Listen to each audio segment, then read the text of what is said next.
Hello दोस्तों, welcome back to the channel. मेरा नाम है रमेश और आप देख रहे हो आपका अपना चैनल द नॉलेज रेस।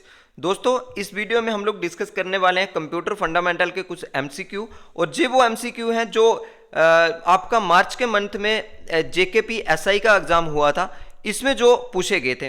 तो टोटल मिला के इसमें मुझे 15 एमसीक्यू जो है इस पेपर से मिले हैं कंप्यूटर फंडामेंटल से। तो ये सारे के सारे जो एमसीक्यू हैं इसमें हम डिस्कस करेंगे, विद ऑप्शन डिस्कस करेंगे। और उम्मीद करता हूं कि आप वीडियो को लास्ट तक जरूर देखोगे। और जितने भी जे एमसीक्यू हैं, जे आपका पीएसआई का जो जेके पीएसआई का तो फिर से एग्जाम होने वाला है नेक्स्ट मंथ। बाकी भी जितने भी अदर एग्जाम है जहां पे कंप्यूटर फंडामेंटल एक सिलेबस में सब्जेक्ट मेंशन है, उन सारे एग्जाम के लिए आपको जे वीडियो जो है वो हेल्पफुल रहेगा, जे एमसीक्यू जो है हेल्पफुल रहेंगे।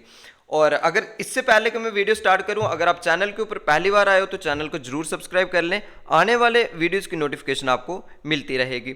तो चलिए दोस्तों स्टार्ट करते हैं। फर्स्ट क्वेश्चन देखते हैं। जे मैंने जो दोस्तों पेपर जो जिससे एमसीक्यू लिए हैं, जे सेट बी था, अगर आपके पास भी है तो आप इन क्वेश्चन नंबर के साथ उसे मैच करके देख सकते हो। वहां पे मैंने वही क्वेश्चन नंबर रखा है जो पेपर के अंदर था, चेंज नहीं किया है।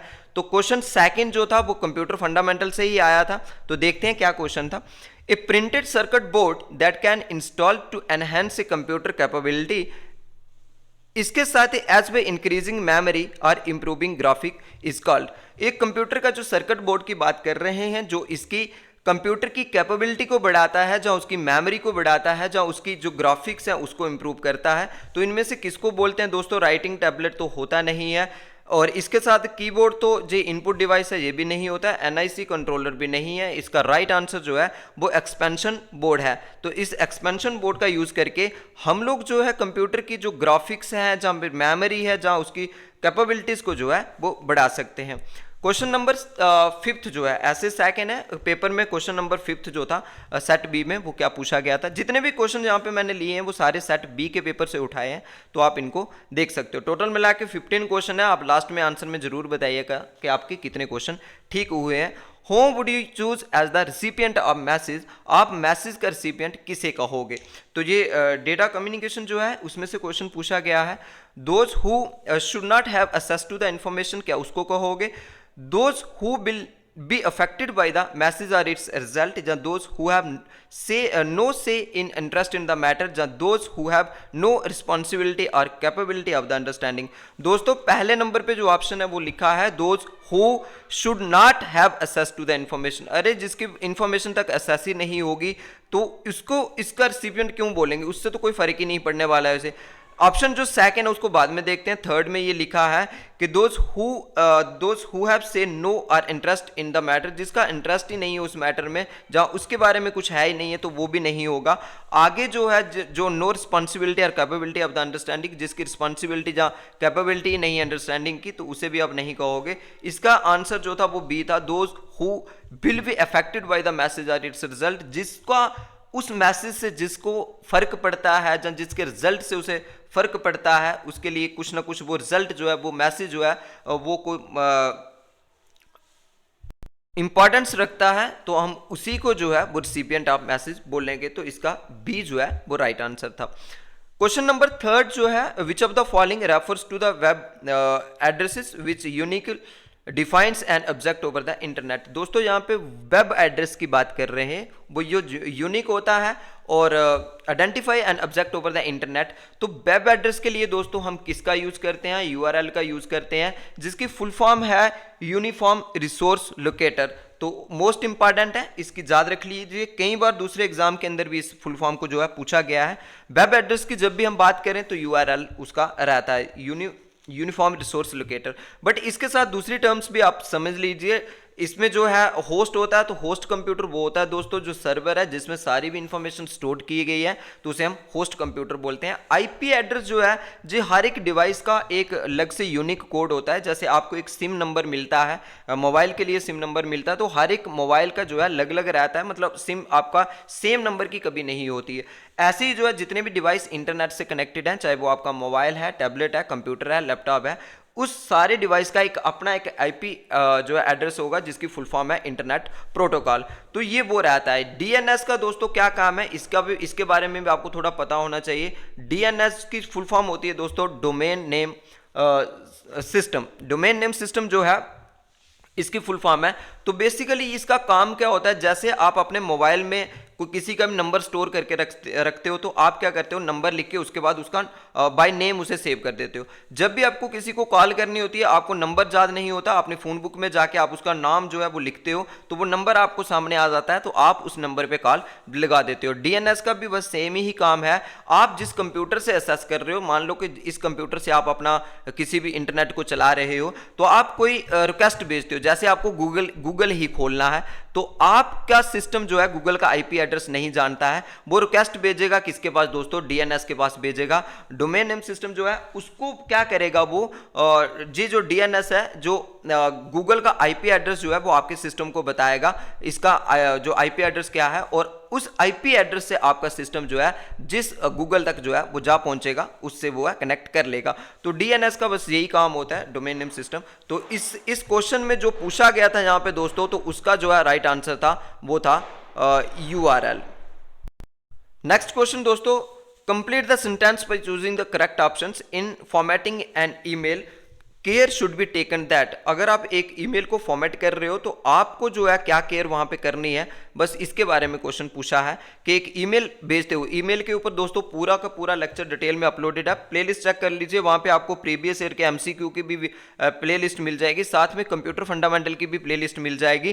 तो आप इन सब सारे जितने भी कंप्यूटर के लेक्चर हैं, डिटेल लेक्चर वहां से देख सकते हो। एमसीक्यू की भी बहुत सारी वीडियो जो है वो मिल जाएंगी। तो ईमेल डिजाइन करते हुए आपको किन बातों का ध्यान रखना है, नंबर 1 पे जो लिखा है रेफरेंस नंबर इज मेंशन्ड, ऐसा तो है नहीं है दोस्तों किस रेफरेंस नंबर की ये बात कर रहे हैं, यहाँ पे तो कोई डिफाइन नहीं है कौन सा रेफरेंस नंबर हमने मेंशन करना है, कौन सा नहीं करना है, ये नहीं है। द ओरिजिनल मैसेज अटैच्ड, ये आपके ऊपर डिपेंड करता है, ये जरूरी तो नहीं है कि आप ओरिजिनल मैसेज जो आपको किसी ने भेजा है आप वैसा का वैसा ही किसी आगे फॉरवर्ड कर दो, आप एडिटिंग वगैरह उसमें कर सकते हो, ऐसा भी कुछ नहीं है।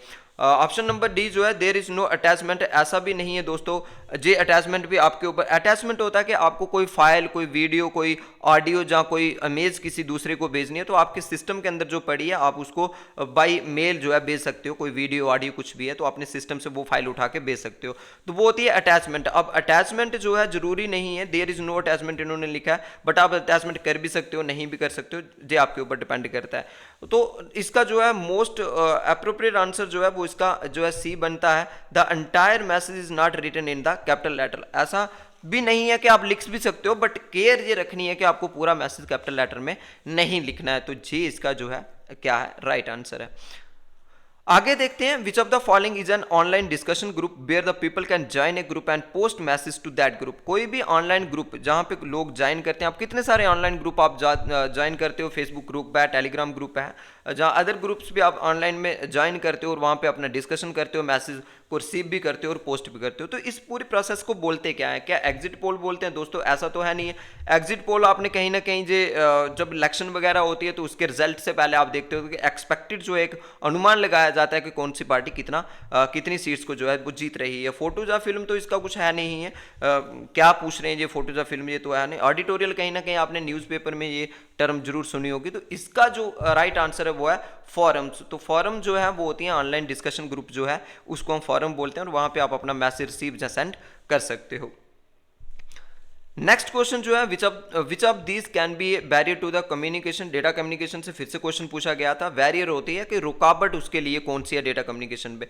देखो क्लियर डिक्टेशन, अगर किसी मैसेज के बारे में क्लियरली लिखा गया है तो वो तो इसके लिए कोई भी बैरियर तो नहीं है, तो ये ऑप्शन गलत हो जाएगा। अनवाइज्ड ओपिनियन, बाइज्ड होता है कि आप किसी का पक्ष लेके बात करो, और अनवाइज्ड होता है कि किसी का पक्ष लेके ना बात करो। तो जरूरी नहीं है, वाइज्ड अनवाइज्ड दोनों जो हो सकते हैं, ये कोई बैरियर तो नहीं है। गुड नेटवर्क कंडीशन जो है ये तो होना ही चाहिए। अगर आप इंटरनेट के ऊपर कोई भी कम्युनिकेशन कर रहे हो तो वो आपका नेटवर्क तो सही होना चाहिए, तो ये भी कोई बैरियर नहीं है। तो यहाँ पे use of the high sounding word दोस्तों इसका है। तो हाई साउंडिंग वर्ड ये इसका मतलब ये नहीं है कि आप जोर से चला के बोलो दोस्तों। यहाँ पे हाई साउंडिंग वर्ड का होता है कि आप ऐसे वर्ड का इस्तेमाल करो जो दूसरे को समझ नहीं आ रही, मतलब वोकैब जो है आपकी वोकैबुलरी जो है वो आप टफ वर्ड का यूज करो जो दूसरे को समझ ना आए। तो वो होता है use of high sounding word. इसका आपने यूज नहीं करना है क्योंकि आप जो बताना चाह रहे हो सामने वाला उसे समझ ही नहीं पाएगा। तो ये इसका राइट आंसर था। नेक्स्ट जो है what would be a barrier to the communications in a foreign country. अगर आप, ये भी डेटा कम्युनिकेशन से क्वेश्चन था, अगर आप दूसरी कंट्रीज में जा रहे हो तो वहां पे आपको क्या बैरियर रहेगा, क्या मुश्किलें वहां पे आएंगी आपको कम्युनिकेट करने में। देखो नॉट नोइंग द लैंग्वेज, सबसे बड़ी दिक्कत वहाँ पे तो लैंग्वेज की ही आएगी। बाकी भी ऑप्शन देखते ले, अनफैमिलियर सराउंडिंग जो है आप उसके इर्द गिर्द से वाकिफ नहीं होंगे, ये भी कहीं ना कहीं हो सकता है। Not having the right currency, आपके पास वो करेंसी नहीं है तो आप उसमें कम्युनिकेशन तो नहीं कर सकते, बट ये है कि परचेज कुछ भी करने में आपको दिक्कत आ सकती है उसमें। Not knowing what to order in the restaurant, ये तो क्या ऑप्शन है कि आपको यही नहीं पता कि रेस्टोरेंट में ऑर्डर क्या करना है, ये तो इससे हो नहीं सकता, तो ये नहीं है। तो दोस्तों इसका जो राइट आंसर होगा सबसे बड़ा मोस्ट अप्रोप्रिएट जो है वो है लैंग्वेज, कि आपको किसी भी देश की भाषा आएगी ना तो तभी आप किसी से कम्युनिकेट कर पाओगे, तो ये इसका राइट आंसर था। नेक्स्ट देखते हैं, most of the communication method used today are, क्या है आज के समय में। आप सबको पता है कि हम ज़्यादा से ज़्यादा किस चीज़ को यूज़ करते हैं कम्युनिकेट करने के लिए, तो क्या मैनुअली ऑपरेटेड, ऐसा मैनुअली भी हम लोग करते हैं लेकिन सबसे ज़्यादा इसका यूज़ नहीं होता। सेंट्रलाइज टाइम सेंसिटिव ये तो है नहीं दोस्तों, टेक्नोलॉजी का करते हैं, जैसे आप व्हाट्सएप से कॉलिंग कर रहे हो, मैसेज कर रहे हो, आप इंस्टाग्राम से कर रहे हो, फेसबुक से कर रहे हो, जहाँ फिर मोबाइल नेटवर्क का यूज़ करके आप किसी को वीडियो कॉल ऑडियो कॉल वगैरह कर रहे हो, तो जहाँ फिर इंटरनेट से कोई भी चीज़ आप सर्च कर रहे हो, अपलोड डाउनलोड वगैरह कर रहे हो, तो आज हम टेक्नोलॉजी का यूज़ करके जो है आपको कम्युनिकेशन करते हैं, तो ये इसका राइट आंसर है। नेक्स्ट क्वेश्चन देखते हैं क्या पूछा है, what is the number of the bits of N IP address in IPv6।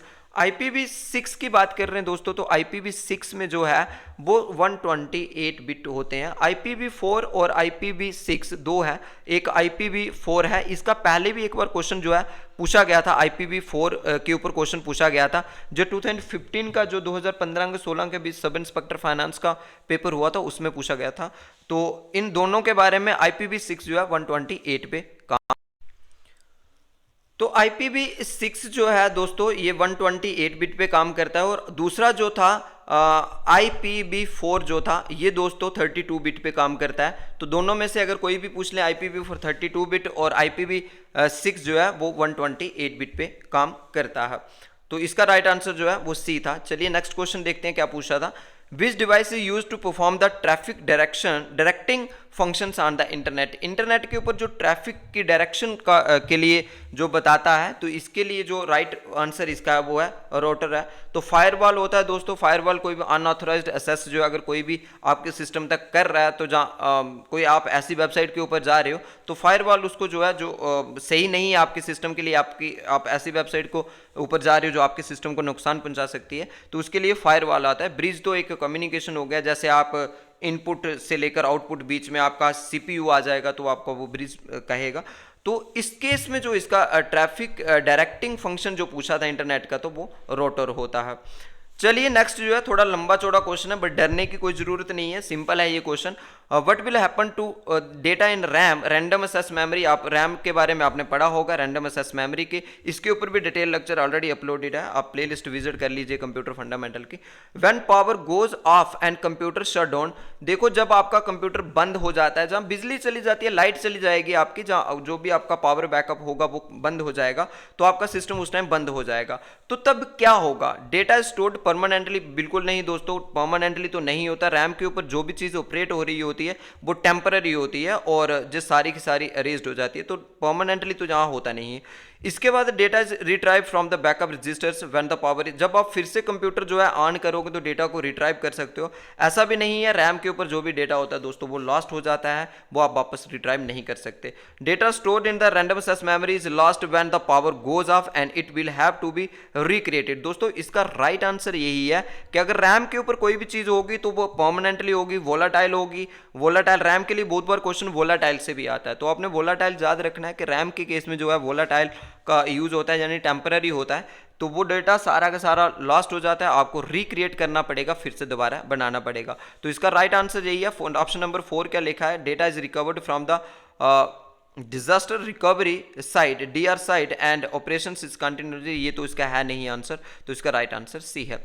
Next question दोस्तों क्या पूछा है, which of the following is standard mail protocol use to receive email from a remote server to a local email client. देखो email के cases में जो है question पूछा है कि आपको यहाँ पे ये बताना है कि स्टैंडर्ड मेल प्रोटोकॉल के बारे में बताना है। ये यूज़ होता है किसके लिए, receive email from the remote server से आपको लोकल क्लाइंट तक जो मेल को रिसीव करने के लिए होता है।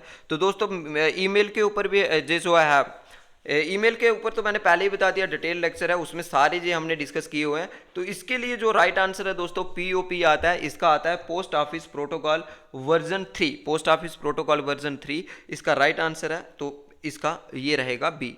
नेक्स्ट जो देखते हैं वो क्या है, to control the operations of a computer which of the following software is design. देखो कंप्यूटर को कंट्रोल करने की बात कर रहे हैं, जो ऑपरेशंस ऑफ द कंप्यूटर, जो भी आपका ऑपरेशन है तो आप सीधा समझ पा रहे हो कि ऑपरेटिंग सिस्टम की बात कर रहे हैं। दोस्तों एप्लीकेशन होते हैं जी एंड यूजर के लिए बनाए जाते हैं, तो एंड यूजर यानी हम लोग हैं। हम जो भी सॉफ्टवेयर जैसे MS वर्ड का यूज करते हैं, एक्सेल का यूज करते हैं, या दूसरे किसी भी सॉफ्टवेयर का जो हमारे पर्पज के लिए बनाए गए हैं, तो हम उसके लिए एंड यूजर हैं, वो एप्लीकेशन सॉफ्टवेयर होते हैं।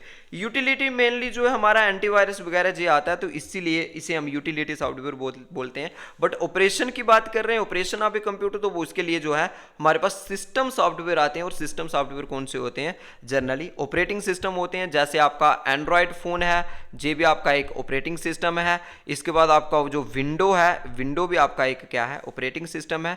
तो ये इसका राइट आंसर। यूजर तो यूज करने वाला होता है, वो इसका कोई राइट आंसर है नहीं। तो इस केस में इसका जो है राइट आंसर है दोस्तों वो है सिस्टम सॉफ्टवेयर, वो है। नेक्स्ट क्वेश्चन देखते हैं, which of the following option is web browser to access internet. इनमें से कौन सा है दोस्तों, ये बिल्कुल ही सिंपल क्वेश्चन है और बड़ी बार ये अलग अलग एग्जाम के अंदर ये ब्राउजर से क्वेश्चन पूछे गए हैं।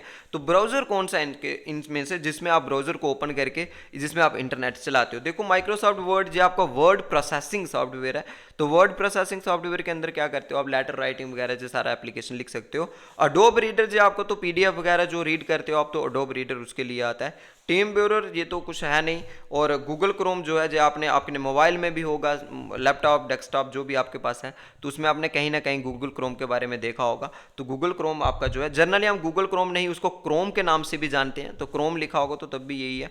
तो ये इसका क्या है, एक वेब ब्राउजर है। आगे फिर से एक बहुत लंबा चौड़ा सा क्वेश्चन है, देखते हैं क्या पूछा है। What is the term soft indicate the software. Software क्या होता है दोस्तों, इसके ऊपर भी डिटेल लेक्चर ऑलरेडी अपलोडेड है, प्लेलिस्ट से मिल जाएगा। सॉफ्टवेयर जो है वो होता है एक सेट ऑफ इंस्ट्रक्शन। हम किसी भी सेट ऑफ इंस्ट्रक्शन को क्या बोलते हैं, सॉफ्टवेयर बोलते हैं। मतलब सेट ऑफ इंस्ट्रक्शन आप अलग अलग जो है उसमें कोडिंग करके एक सॉफ्टवेयर को जो है वो डिजाइन करते हो। तो सॉफ्ट का क्या मतलब होता है, यहाँ पे देखो ये भी कुछ ऊट पटांग सा ही क्वेश्चन है, बट कोशिश करते हैं कि इसमें क्या कहना चाह रहे हैं। जे all the computer language are very soft in nature and product create using this language are called a software. तो जितनी भी कंप्यूटर लैंग्वेज हैं वो सॉफ्ट होती हैं नेचर में, ऐसा तो दोस्तों हो नहीं सकता, ये कुछ भी नहीं है लैंग्वेज के केस में। Programs does not create any noise during execution. Program कभी भी जो एग्जीक्यूशन में नॉइस नहीं करते हैं, unlike disk drives which is a part of the hardware, so it is जो है so it is software. Unlike the disk drive ये भी नहीं है, क्योंकि प्रोग्राम रनिंग करते कोई नॉइस नहीं करते। ये बोल रहे हैं अनलाइक द डिस्क ड्राइव, जैसे डिस्क ड्राइव हार्डवेयर में नॉइस करते हैं, तो इसीलिए हम उसे सॉफ्टवेयर बोलते हैं। ये भी नहीं है, इसका राइट आंसर जो है नहीं है। कुछ एक्सटेंट तक हम इसे सोच सकते हैं, बट जो नेक्स्ट ऑप्शन को देख के जो राइट आंसर इसका नहीं रहेगा। Computer software can be change easily by user as per their requirement and hence the term so software is a pair. दोस्तों यहाँ पे ये क्वेश्चन मैंने जब लिया था थोड़ा जो कट गया है यहाँ से, तो चलिए यही इसका राइट आंसर है। जो कंप्यूटर सॉफ्टवेयर कैन भी जो है वो चेंज कर सकते हैं as per the user requirement, उसे चेंज कर सकते हैं, क्योंकि इसमें लैंग्वेजेस ही यूज होती हैं जो प्रोग्रामिंग लैंग्वेज होती है, तो एज पर यूजर रिक्वायरमेंट के हिसाब से हम उसे चेंज कर सकते हैं, तो इसीलिए उसे हम सॉफ्ट बोलते हैं as a software. Most of the developers are soft in nature, developer जो है सॉफ्ट नेचर होते हैं इसलिए बोलते हैं, तो ये इसका राइट आंसर नहीं है, सी इसका जो है वो राइट आंसर है। तो दोस्तों ये थे सारे के सारे MCQ जो आपके JKSSB ने जो मार्च के मंथ में जो एग्जाम लिया था Jammu Kashmir police sub inspector का, उसमें ये क्वेश्चन कंप्यूटर सेक्शन से पूछे गए थे। अगर आपको वीडियो अच्छी लगी तो वीडियो को लाइक शेयर जरूर कर लें और आने वाले वीडियोस के लिए चैनल को जरूर सब्सक्राइब कर लें। मिलते हैं नेक्स्ट वीडियो में किसी और टॉपिक के साथ, तब तक के लिए हैप्पी लर्निंग।